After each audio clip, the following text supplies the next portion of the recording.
Choice করলাম। আপনারাও বা কেন রিকোয়েস্ট করছেন? আপনারা হয়তো জানেন বাংলাদেশে এখনো গ্রামে গ্রামে ইমাম মাহাদি পাওয়া যায়। গ্রামে গ্রামে ইমাম মাহাদি, সবাই ইমাম মাহাদি। আপনি ইন্ডিয়াতে যান 10-12 জন পাবেন ইমাম মাহাদি, পাকিস্তানে গেলে 20-30 জন পাবেন। আরব বিশ্বের মধ্যে ইমাম মাহাদি আছে। জিজ্ঞেস করলে নিজেকে নিজে বলে আমিও ইমাম মাহাদি, আমিও ইমাম মাহাদি। আমার নবী কোন বিষয়ে উম্মতকে, রাতের অন্ধকার তো দূরের কথা, আমার নবী উম্মতকে সন্ধ্যার অন্ধকারের মধ্যে রেখে যান নাই। প্রত্যেক বিষয় আমার নবী দুধ কা দুধ পানি কা পানি করে গেছেন। আমি নিজের কানে বাংলাদেশের একজন অন্য ঘরানার বক্তা, অনেক জনপ্রিয় বক্তা, আমি তার মুখেও শুনেছি তফসিরুল কোরআন মাহফিলের নাম দিয়ে সাধারণ মানুষ যেহেতু অসম্ভব সাধারণ, কোনো কিছুই জানে না কোরআন হাদিস সম্পর্কে, যেখানে বাংলাদেশে 95% মুসলমান কোরআন শরীফই পড়তে জানে না, বুঝা তো দূরের কথা। তো স্বাভাবিকভাবে আমি তাদেরকে যেদিকে চালাবো তারাও সেদিকে চলবে। উনি মাহাদির কথা শোনাচ্ছেন আর আমাদের সাধারণ জনগণ ঠিক বলে চিল্লানি দেন। আমি চাই, কারো প্রতি আমাদের কোনো বিদ্বেষ নাই, আমি চাইবো এই বিষয়ে আমরা বক্তব্য রাখছি। আমি চাইবো আমরা যারা আছি পক্ষের বিপক্ষের অন্য ঘরানার কারো সাথে কোনো ধরনের হিংসা নাই, বিদ্বেষ নাই, আমরা সবাই এক। দয়া করে শুনবেন এবং অনুরোধ রাখবো এই বিষয়ে জাতিকে যেন বিভ্রান্ত করা না হয়। সম্মানিত উপস্থিতি, প্রথম যেখান থেকে আলোচনাটা শুরু করব, যে একটা বিষয় তো ক্লিয়ার, মুসলিম উম্মার আবার পুনর্জাগরণ হবে ইমাম মাহদির আগমনের মাধ্যমে। এটা নিয়ে উম্মতে মুসলিমার মধ্যে, আমি কি বলছি, উম্মতে মুসলিমার মধ্যে কোন শতাব্দীতে কোন ধরনের দ্বিমত ছিল না। এটার উপর এজমায়ে উম্মত প্রতিষ্ঠিত হয়েছে। শিয়াদের সাথে শুধু আহলে সুন্নাত ওয়াল জামাতের এই আকীদার ক্ষেত্রে ফারাক এতটুকু, শিয়ারা বলে ইমাম মাহাদির আগমন হয়ে গেছে, হাসান আসকারী রাদিয়াল্লাহু তাআলা আনহুর ছেলে, ইমাম মাহাদির আগমন হয়ে গেছে, 4 বছর পরে উনি গায়েব হয়ে গেছেন, উনি এখন কোন জায়গার মধ্যে লুকায়িত আছেন, পরবর্তীতে আসবেন। আহলুস সুন্নাহ ওয়াল জামাত সেটা মনে করে না। আহলুস সুন্নাহ ওয়াল জামাতের রায় হচ্ছে ইমাম মুহাম্মদ বিন আব্দুল্লাহ, আমি বাংলাতে পড়ছি আরবিতে না, ইমাম মুহাম্মদ বিন আব্দুল্লাহ ওনার নাম, উনি মদিনা শরীফে জন্মগ্রহণ করবেন। কোথায় জন্মগ্রহণ করবেন? জন্মগ্রহণ করবেন। ইমাম মাহদি আলাইহিস সালাম, অনেকেই আবার অতিমাত্রায় রেশনাল আর্গুমেন্ট, বেশি ইন্টেলেকচুয়াল, ওনারা আবার ইমাম মাহদিকে অস্বীকার করেন। যারা ইমাম মাহদিকে অস্বীকার করবে, যারা ইমাম মাহদিকে, ওনার ইমাম মাহদির আগমনকে অস্বীকার করবে, আমরা তাদেরকে একেবারে কোনো সন্দেহ ছাড়া পথভ্রষ্ট বলতে পারবো। কেন? কারণ ইমাম মাহদি সম্পর্কে যে হাদিসগুলা রচিত হয়েছে, যে বর্ণিত হয়েছে, সেই হাদিসগুলার মধ্যে মুতাওয়াতির পর্যায়ের হাদিসও আছে। কি পর্যায়ে? আপনারা সাধারণ মানুষ, আমি বিনয়ের সাথে আপনাদেরকে অনুরোধ করছি, আমার ভাই তাহেরি যখন আসবে আপনাদের খাদ্যের যোগান দিবে, আপনারা শুধু আমাকে একটু সাপোর্ট করেন, বসে থাকেন, বুঝলেও বসে থাকেন, না বুঝলেও বসে থাকেন। আমি আজকে ঘটনা হয় কি জানেন, আপনাদের মাধ্যমে মাহফিল জমাই, মাহফিল আপনাদের মাধ্যমে আপনাদেরকে বসে মোস্টলি আমি কথা শোনানোর চেষ্টা করি বাইরের মানুষকে, আপনাদেরকে না। ও ভাই আপনি তো আমার ঘরের লোক, ঠিক না? ঘরের লোক যদি না হতেন, এখানে আসতেন, ঘরের লোক বিদায় তো এসেছেন, তো আমি ঘরের লোককে ডেকে কথা শোনাই কাদেরকে? বাইরের লোককে। আপনারা ধৈর্য ধারণ করে বসে থাকবেন, আমার নবী খুশি হবেন, আমার নবী খুশি হবেন। আমি আপনাদেরকে বলতে চাচ্ছি, হাদিস শাস্ত্রের সবচেয়ে উচ্চ মাপের, উঁচু মানের হাদিসকে হাদিসে মুতাওয়াতির বলে। এটা মাদ্রাসার যারা উলামায়ে কেরাম যারা দেখছেন ওনারা জানেন, মুতাওয়াতির হাদিস ইলমে ইয়াকিনের ফায়দা দেয়। এই জন্য হাদিসে মুতাওয়াতির অস্বীকার করলে কুফর হয়। হাদিসে সহি অস্বীকার করলে কুফর হয় না, মুতাওয়াতিরের মাধ্যমে ইয়াকিনের ফায়দা হয়, হাদিসে সহির মাধ্যমে জানের ফায়দা হয়। যাই হোক, এই সংক্রান্ত হাদিস কিছু মুতাওয়াতির, কিছু মরফু, কিছু সহি, কিছু হাসান, কিছু দাঈফ। আমার সম্মানিত শিক্ষকের মুখে শুনেছি, উনি বলেছেন আমার চোখে ইমাম মাহাদি সংক্রান্ত প্রায় 200 হাদিস আমি নিজে পড়েছি। আমার শায়েখ উস্তাদ বলছেন, যুগের অন্যতম মুহাদ্দিস, উনি বলার পরে বলছেন এটার মানে এই না যে আমি যা দেখেছি তা, আল্লাহ পাক জানে এই সংক্রান্ত আমার নবী কতটা হাদিস বলেছেন। আল্লাহ জানেন এই সংক্রান্ত আমার নবী কয়টা হাদিস বলেছেন। তাহলে এই ব্যাপারটা স্পষ্ট হয়ে গেছে যে ইমাম মাহাদির আগমন এটা উম্মতের এজমা সাধিত হয়েছে, ঐক্যমত্য। ইমাম সুফিয়ান সৌরি, যাকে আমরা আমিরুল মুমিনিন ফিল হাদিস বলি, উনিও ইমাম মাহাদির সংশ্লিষ্ট বর্ণিত হাদিস থেকে ইস্তেমবাত করেছেন, ইস্তেদলাল করেছেন। উনি থেকে শুরু করে প্রত্যেক যুগের বড় বড় মুহাদ্দিস, আস্তে আস্তে শেখ ইবনে তাইমিয়া, ইবনে জাওজি, ইমাম ইবনে কাসির, ইমাম শৌকানি, আস্তে আস্তে সৌদি আরবের বিন বাস, সবাই, এবং তাদের কাছে যিনি একমাত্র মুহাদ্দিস আলবানী, সবাই এই ইমাম মাহাদি আলাইহিস সালাম সংক্রান্ত হাদিসগুলা থেকে ইস্তেদলাল করেছেন, ইস্তেমবাত করেছেন, মাসআলা ডিরাইভ করেছেন। এবং এই বিষয়ের উপর আলাদা রেসালা, ছোট্ট পুস্তিকা রচনা করেছেন কারা কারা। আমি জাস্ট আপনাদেরকে ইম্পর্টেন্সটা বোঝার জন্য, ইমাম আবু নুআইম বিন হাম্মাদ রাদিয়াল্লাহু তাআলা আনহু, উনি ইন্তেকাল করেছেন 228 হিজরিতে। আপনারা এই সূচনা বক্তব্যের জন্য একটু দাঁড়াইতে হবে, আমি পরবর্তীতে যখন চলে যাব আপনাদের ভালো লাগবে। পরবর্তী ফিনিশিং একটু ধৈর্য ধরে আমার এই কথাগুলো শোনেন, কারণ অসংখ্য লোক এখানে ওয়েট করছে, তাদের লাভ হবে, আপনারাও শুনে বরকত হাসিল করেন। পরবর্তীতে আপনাদের বক্তব্য আসছে ইনশাআল্লাহ, আর আমার ভাই তাহেরি আসলে আপনাদেরকে পরিপূর্ণ ফুট দেবে ইনশাআল্লাহ। আমি বলতে চাচ্ছি, ইমাম আবু নুআইম বিন হাম্মাদ, ওনার ওফাত, ইন্তেকাল করেছেন 228 হিজরিতে। কিতাবুল ফিতানের মধ্যে হযরতে ইমাম মাহাদির আগমন সংশ্লিষ্ট হাদিসগুলাকে জমা করেছেন। এর পরবর্তীতে উনি ইমাম বুখারী, মুসলিম এবং সিয়াসিত্তার আইম্মায়ে কেরামেরও শায়েখ উস্তাদ ইমাম আবু নুআইম বিন হাম্মাদ। এরপর ইমাম আব্দুর রাজ্জাক বিন হাম্মাম, ওফাত 211 হিজরি, উনিও রেসালা লিখেছেন।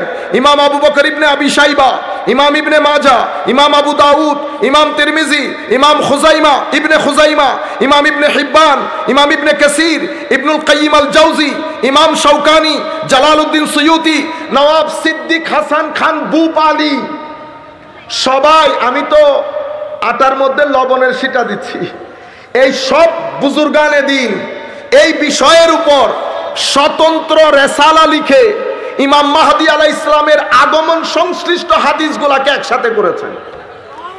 এই যুগে এসে আপনি যদি বলেন না, কি বলেন না, তাইলে বুঝতে হবে আপনি ইসলামিক ক্লাসিক্যাল সায়েন্সের লোক না, আপনি অন্য বিষয়ের মানুষ। এখানে এসে বেশি যুক্তি খাটাতে গিয়ে জিনিসগুলো আপনার বুঝে আসতেছে না। তাহলে এতটুকুন পর্যন্ত এটা আমার সূচনা বক্তব্য ছিল, শুধু আপনাদেরকে এই জিনিসটা বুঝানো যে ইমাম মাহদি আলাইহিস সালাম সম্পর্কে কেউ বলে না না আসবেন না, কেউ বলে প্রত্যেক শতাব্দীতে ইমাম মাহাদি, উনিও মাহাদি। বাংলাদেশের মধ্যে 2-3 বার নিউজও হয়েছে ইমাম মাহাদি। আমরা দেখব এখন, কারণ যখন আপনি নিজেকে ইমাম মাহাদি দাবি করবেন, আমি আপনাকে আপনার সুবিধার্থে বলে রাখি, এটাতে আপনার সুবিধা আছে, আপনি ইমাম মাহাদি দাবি করার আগে আরো 2 জনকে দাঁড় করাবেন আপনার সাথে, একটা দাজ্জাল আর একটা হযরত ঈসা, কারণ এই 3 জন একসাথে আসবে। আপনি শুধু যদি মাহাদি হন, ঈসা আর দাজ্জালও থাকতে হবে।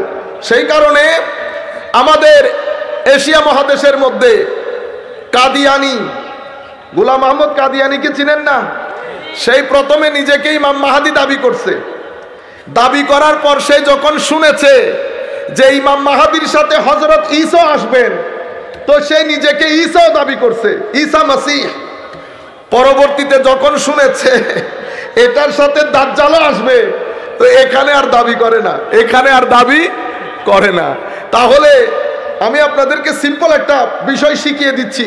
কেউ যদি বলে ইমাম মাহাদি, জিজ্ঞেস করবেন আপনার যুগের ঈসাকে এবং আপনার যুগের দাজ্জালকে, কারণ আসলে এই তিনজন একসাথে আসবে, মাহাদি, মাসিহ এবং দাজ্জাল।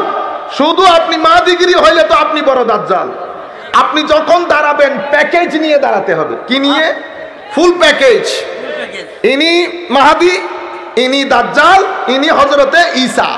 যদি এখন আমার ভাই, আমাদের এখানে তো সবাই আন্তর্জাতিক, বলেন না মুফাসসিরে, সবাই আন্তর্জাতিক মুফাসসিরে কুরআন।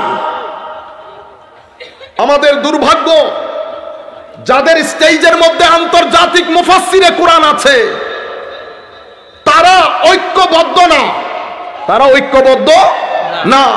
রাজনীতির ময়দানে তাদের অবস্থান শক্ত না। আমরা যেহেতু এটা মাহফিল, এখানে তো আমরা রাজনীতির কথা বলতে পারবো না।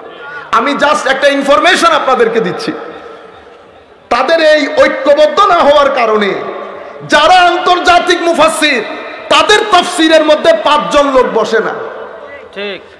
আর যাদের রাজনৈতিকভাবে অবস্থান অনেক শক্ত এবং ঐক্যবদ্ধ, ওনারা ধ্বজ মানুষ একটাকে দাঁড় করিয়ে দেন, তাকে আন্তর্জাতিক হিসেবে প্রতিষ্ঠা করে ছেড়ে দেন। আন্তর্জাতিককে ঘরের ভিতরে ঢুকিয়ে কোরআনের কর কান মুসরাইতে বললে পুরুষ মুসরাইতে পারে না, কিন্তু আন্তর্জাতিক বানিয়ে ছেড়ে দেন। আন্তর্জাতিক কখনো বসে গান করে, কখনো বসে গান করে, কখনো 2-3 লফজ বাদে মুসরাইয়া একটু ইংরেজিতে কথা বলে। আসসালামু মিম্মান মানা মাসাজিদাল্লাহি আন ইউযকারা ফীহা ইসমুহু। সেই ব্যক্তির চেয়ে বড় জালেমকে, বড় অত্যাচারী কে হবে? যেই ব্যক্তি আল্লাহর ঘরে আল্লাহর নাম নেওয়া থেকে মানুষকে বাধা প্রদান করে, প্রতিবন্ধকতার সৃষ্টি করে, সেই ব্যক্তির চেয়ে বড় জালেম কে হবে? ওয়াসাফি খারাবিহা। শুধু আল্লাহর ঘরে আল্লাহর নাম নিতে যে বাধা প্রদান করে সেটা না, আল্লাহর ঘরগুলাকে মুনহাদিম করার জন্য, ধ্বংস করার জন্য, ভেঙে চুরমার করার জন্য চেষ্টা প্রচেষ্টাও করে, সেই ব্যক্তির চেয়ে বড় জালেম কে হবে? আমার আল্লাহ বলছেন। এরপরে কি উলাইকা মা কানা লাহুম আন ইয়াদখুলুহা ইল্লা খাইফিন। এরাই অবনত মস্তকে, ভীত সন্ত্রস্ত হয়ে আল্লাহর ঘর মসজিদে ঢুকা বাদে তাদের হাতে অন্য কোনো গত্যন্তর থাকবে না। আমার আল্লাহ একটা দিকে ইশারা দেয় নাই? আয়াতের অর্থ আবার বলছি, আবার বোঝার চেষ্টা করেন। সেই ব্যক্তির চেয়ে বড় জালেমকে, অত্যাচারী, যেই ব্যক্তি আল্লাহর ঘরে আল্লাহর নামের স্মরণ করা থেকে মানুষকে বিরত রাখে, প্রতিবন্ধকতার সৃষ্টি করে, বাধার সৃষ্টি করে এবং আল্লাহর ঘর ধ্বংস করার পায়তারা করে, সেই ব্যক্তির চেয়ে বড় জালেমকে। উলাইকা মা কানা লাহুম। এদের কাছে অন্য কোনো গত্যন্তর থাকবে না। আল্লাহর ঘরে অবনত মস্তকে ভীত সন্ত্রস্ত হয়ে এরা প্রবেশ করবে। লাহুম খিজিয়ুন ফিদ দুনিয়া। তাদের জন্য দুনিয়ার জীবনে অপমান এবং লাঞ্ছনা। ওয়া ফিল আখিরাতি আযাবুন আযীম। আখিরাতে আমি তাদের জন্য দর্দনাক কঠোর আযাবের ব্যবস্থা করেছি। তাইলে আয়াতের মধ্যে আমার আল্লাহ কি বলছেন? আমি এখন একটা প্রেক্ষাপট আপনাদেরকে তুলে ধরি। মুফাসসিরিনে কেরাম, ইমাম তাবারি, ইমাম সুদ্দি আল কবির, যিনি হযরতে আব্দুল্লাহ ইবনে আব্বাস রাদিয়াল্লাহু তাআলা আনহুর জলিলুল কদর ছাত্র, ইমাম সুদ্দি আল কবির, উনিও এইদিকে একটু ইশারা দিয়েছেন। আমরা কোনো আলেম না, মুফাসসিরও না, না না কোনো কিছুই না, অসম্ভব সাধারণ একজন ছাত্র। আমি আপনাকে মসজিদে কুদসের সাথে এই আয়াত আপনার প্লেটে দিলাম, আপনি মসজিদে বাইতুল মুকাদ্দাসকে সামনে রাখেন। আমার আল্লাহ বলছেন, ওয়ামান আযলামু মিম্মান মানা মাসাজিদাল্লাহি আন ইউযকারা ফীহা ইসমুহু। এই সমস্ত ইহুদিদের চেয়ে বড় জালেমকে, যারা মসজিদে আকসার মধ্যে ঢুকে মুসলমানদেরকে আল্লাহর স্মরণ, আল্লাহর নাম নেওয়া থেকে বঞ্চিত করে, মসজিদে আকসার ধ্বংসের পায়তারা করে, আমার আল্লাহ আমাদেরকে কনফিডেন্স দিচ্ছেন, উলাইকা মা কানা লাহুম ইয়াদখুলুহা ইল্লা খাইফিন। মুসলমান, ভীত সন্ত্রস্ত হয়ো না। এই ইহুদিরা একদিন এই মসজিদে আকসার মধ্যে অবনত মস্তকে ভীত সন্ত্রস্ত হয়ে প্রবেশ করবে। লাহুম খিজিয়ুন, তাদের জন্য রয়েছে অপমান, লাঞ্ছনা। ওয়া ফিল আখিরাতে আযাবুন আযীম, দুনিয়ার মধ্যে লাঞ্ছনা, আখিরাতের মধ্যে আল্লাহ তাদের জন্য আযাবে আযীমের ব্যবস্থা করেছেন। আপনারা বুঝতে পেরেছেন? ঘটনা কখন ঘটবে? এই ঘটনার সাথে ইমাম মাহাদির সম্পৃক্ততা আছে বিদায় আমি আপনাদেরকে আমার উস্তাদের মুখে যেগুলা শুনেছি শব্দ শব্দ শুধু আমার উস্তাদের কথাগুলা বলছি, কারণ আমি আলেম না। আলেম হলে আমি নিজে গবেষণা করি, আমি যে এটা পড়ি নাই আবার সেটা না, পড়েছি, এমনি শূন্য আইসা বলে দিতেছি না। কিন্তু আমি তো বড় না, তো বড়র কথা শুনে বললে সুবিধা বেশি। সম্মানিত উপস্থিতি, আল্লাহ রাব্বুল আলামিন এই আয়াতের মধ্যে একটা মেসেজ দিয়েছেন।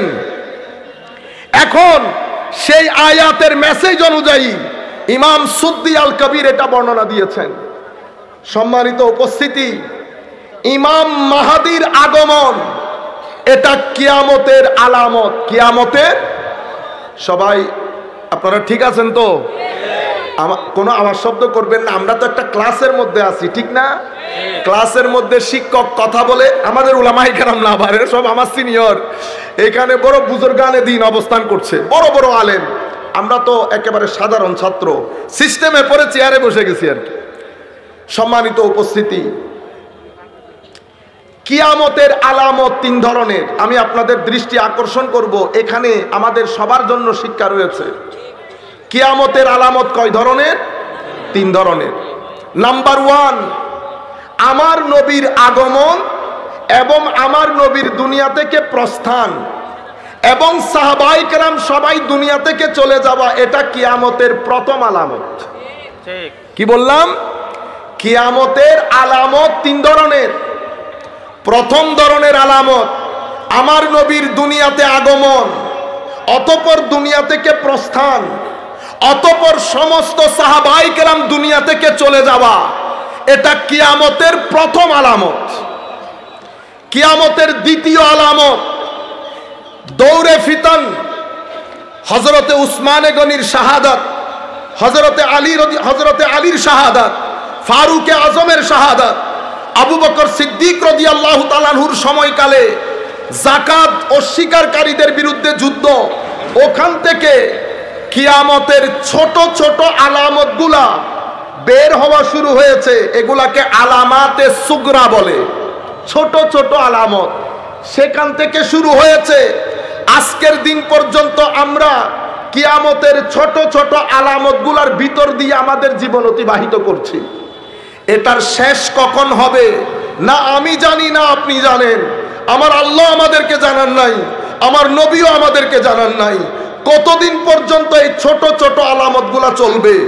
আমার নবী বিভিন্ন রিওয়ায়াতের মধ্যে কিয়ামতের ছোট ছোট আলামতগুলার একটা চিত্র আমাদেরকে দিয়েছেন। আমি মাজমাউজ জাওয়ায়েদ কিতাব থেকে আমার উস্তাদের মুখে যেটা শুনেছি এবং বুখারী মুসলিম বা অন্যান্য হাদিসের কিতাবে ছড়ানো ছিটানো, আমার নবী কিয়ামতের ছোট ছোট যে আলামতের চিত্র আমাদেরকে দিয়েছে, আমরা সেই চিত্র আপনাদের সামনে পড়ব, আমরা মনোযোগ দেব, মন দিয়ে সেগুলা ধারণ করব, আল্লাহর দরবারে দোয়া করব। আমার নবী যখন এই আলামতগুলা বর্ণনা দিচ্ছেন, আমার নবীর অন্তর নিশ্চয়ই অনেক খারাপ হয়েছে। আমার নবী মানসিক যন্ত্রণা নিয়ে এই আলামতগুলো বর্ণনা দিয়েছেন। আমরা প্রত্যেকেই আলামতগুলো শুনে নিজের জীবনের সাথে মিল করে দেখব। যদি কোনোটা আমার সাথে মিলে যায়, আল্লাহর দরবারে তওবা করে বলবো, আল্লাহ, ইমামুল মুরসালিন নবীর মুখ নিঃসৃত কিয়ামতের আলামত সংশ্লিষ্ট বর্ণিত কোন হাদিসের সাথে যেন মাওলা আমার জীবনের সাথে সংশ্লিষ্টতা না থাকে। মাওলা আমি যেন ওখান থেকে পাক পবিত্র হয়ে পৃথিবী থেকে যেতে পারি। সবাই বলেন আমিন। সম্মানিত উপস্থিতি, আমার নবীকে মিস করবেন। আমার নবীর মহব্বতে কান্না না আসলেও চোখ দিয়ে কান্না কান্না ভাব দেখাবেন। কোনদিন সপ্তাহে অন্তত একবার রাত্রে বেলা মানুষ, আপনার ঘরের মানুষ যখন শুয়ে যাবে, সোফার মধ্যে বসে কোন একটা নাত পড়ে আমার নবীর দিকে তাওয়াজ্জু দেবেন, মিস করার ভাব দেখাবেন। একবার যদি আমার নবীর তাওয়াজ্জু নসিব হয়ে যায় তো মনে রাখবেন দুনিয়াও জান্নাতে পরিণত হবে, কবরও জান্নাতে পরিণত হবে। আমার নবীর আশক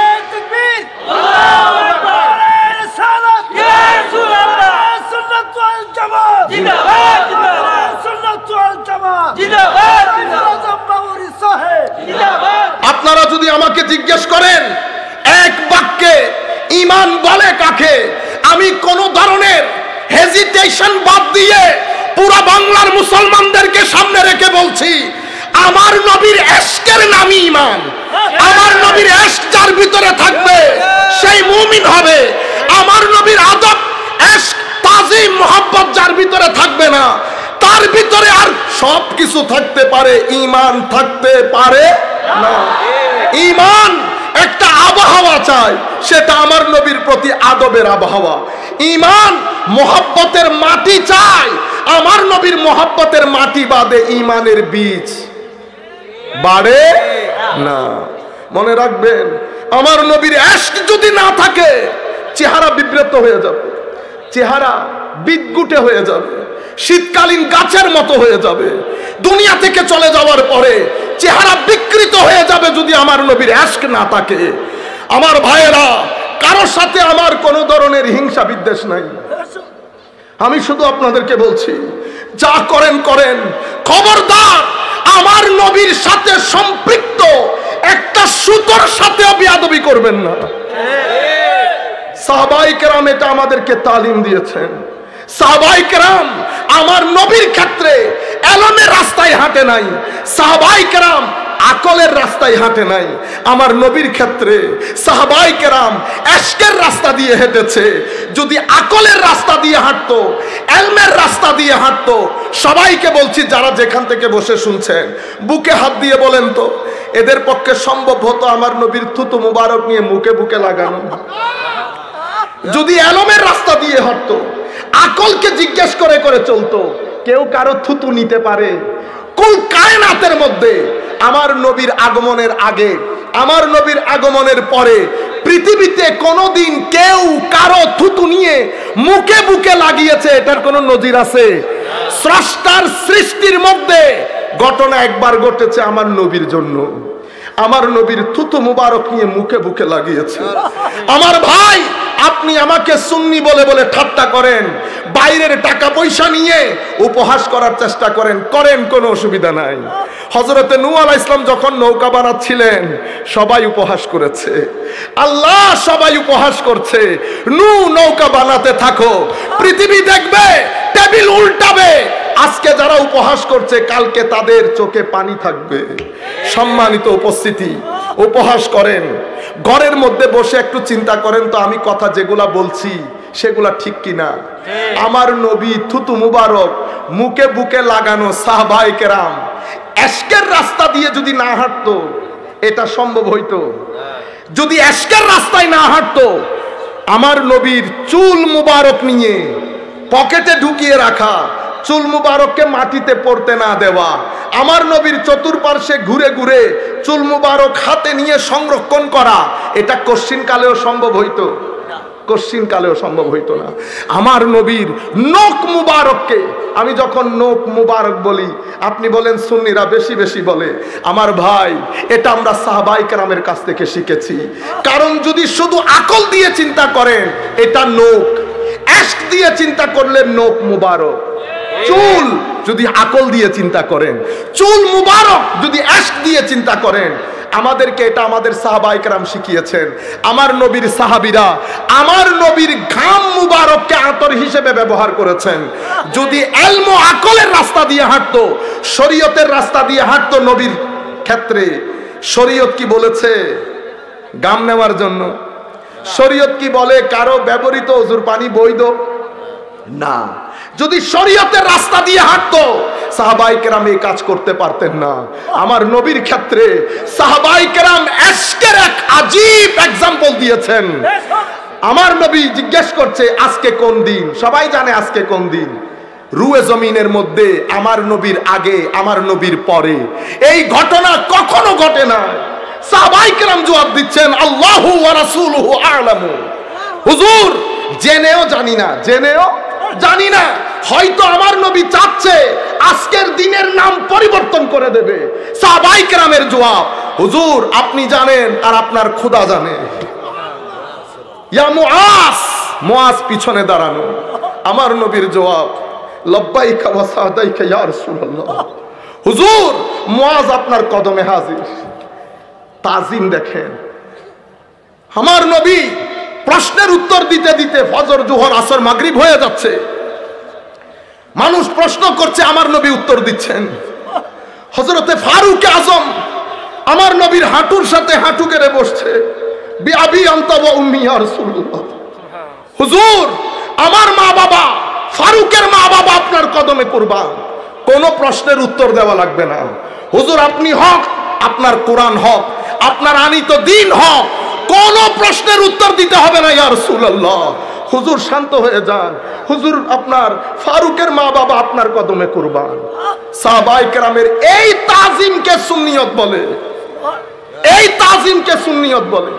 সম্মানিত উপস্থিতি, আপনি আমার সাথে লাখ দ্বিমত পোষণ করেন, আমার কোনো কিছু আসে যায় না। কিন্তু আমি, এটা আমার রুহের আওয়াজ, এটা আমার দিলের আওয়াজ। আমরা গুনাহগার মানুষ, আমরা গুনাহগার মানুষ। আমাদের কোনো দিন নাই, কোনো রাত নাই। রাত আমাদের আল্লাহর গুনাহের মধ্যে কাটে, দিন আমাদের আল্লাহর অবাধ্যতার মধ্যে কাটে। আমাদের না সকাল না বিকাল, আমাদের না জিকির না জাহের না বাতেন, আমাদের না মুজাহাদা না তাকওয়া, না সবর না শুকর না রেদা না ওয়ারা, নাই নাই কোনো কিছু নাই। কিন্তু একটা জিনিস আছে, আল্লাহকে বলছি আল্লাহ আমরা আপনার কোনো হুকুম মানি না ঠিক, কিন্তু আপনাকে মানি। আপনাকে আল্লাহ এক বলে জানি, জানেন না? বলেন আল্লাহকে এক বলে জানি। বলে আল্লাহ আপনাকে জানি, আপনাকে মহব্বত করি, আপনাকে ভয় করি, কিন্তু নফসের কারণে ধোঁকায় পড়ে যায় মাওলা। ঠিক না? আমরা কি ভুল বলেছি? মানি না সবাই, আমরা দুঃখে পড়ে যাই নফসের মাধ্যমে, দুনিয়ার মাধ্যমে। কিন্তু আল্লাহ আপনাকে তো আমরা স্বীকার করি, আমরা কিন্তু আপনাকে দেখি নাই, মহব্বত করি। মাওলা আপনি আমাদেরকে শিখিয়ে দিয়েছেন ওয়া আম্মা সাইলা ফালা তানহার। কেউ যদি কোনো কিছু চায়, ভিক্ষা করে, তোমাদের কাছে চাই, ফেরত দিয়ে দিও না। আল্লাহ আমরা আপনার কাছে চাচ্ছি আপনার সুন্নত অনুযায়ী ওয়া আম্মা সাইলা ফালা তানহারের ওসিলা দিয়ে বলছি মাওলা আপনি আমাদের প্রার্থনা ফেরত দিয়েন না। আল্লাহ যেদিন ইন্তেকাল দেবেন আপনার রেজামন্দির সাথে আমরা ইন্তেকাল চাই মাওলা। আমিন বলেন সবাই, জোরে বলেন আমিন। যেদিন ইন্তেকাল হবে যেন আল্লাহর রেজামন্দির সাথে হয়। আল্লাহ আপনি কবুল করবেন না? আপনি তো শিখাইছেন না ওয়া আম্মা সাইলা ফালা তানহার, কেউ কোনো কিছু চাইলে না দিয়ে ফেরত দিস না। আমরা আপনার এই আয়াতের ওসিলা নিয়ে আপনার দরবারে চাচ্ছি, আপনি ফেরত দিয়েন না মাওলা। আমার নবীকে আমরা ভালোবাসি, এতে কোনো সন্দেহ আছে? হায় হায়। আপনারা বলবেন হুজুর ভালো তো বাসেন, কিন্তু ওই রকম নবীর মতো কি হওয়া সম্ভব না? আমরা গুনায় পড়ে যাই, দুঃখে পড়ে যাই, কিন্তু আমার নবীকে যে আমরা প্রেম করি এতে কোনো সন্দেহ নাই। আল্লাহর দরবারে দোয়া, আল্লাহ যেন আমাদের এই প্রেমকে আমাদের ইত্তেবায়ে পরিণত করে, এটার মধ্যে আমাদেরকে যেন ইস্তেকামত নসিব করে। সবাই আমিন বলেন। সম্মানিত উপস্থিতি, কিয়ামতের আলামত তিন ধরনের। প্রথম আমার নবীর আগমন, আমার নবীর প্রস্থান এবং সাহাবায়ে কেরামের চলে যাওয়া, এটা প্রথম।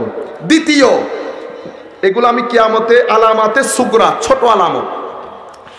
ছোট আলামত গুলা ওই একদম প্রথম যুগ থেকে শুরু হয়েছে। যুদ্ধ, বিগ্রহ, শাহাদাত, এগুলাকে দৌড়ে ফিতান বলে। আস্তে আস্তে উম্মতে মুহাম্মদী আব্বাসী আমলে তাতারি, খালাকু, চেঙ্গিস খান, মঙ্গল, এদের মাধ্যমে উম্মতে মুসলিমার ইতিহাসে সবচেয়ে বেশি দুর্দিনের শিকার হয়েছেন তাতারিদের হাতে।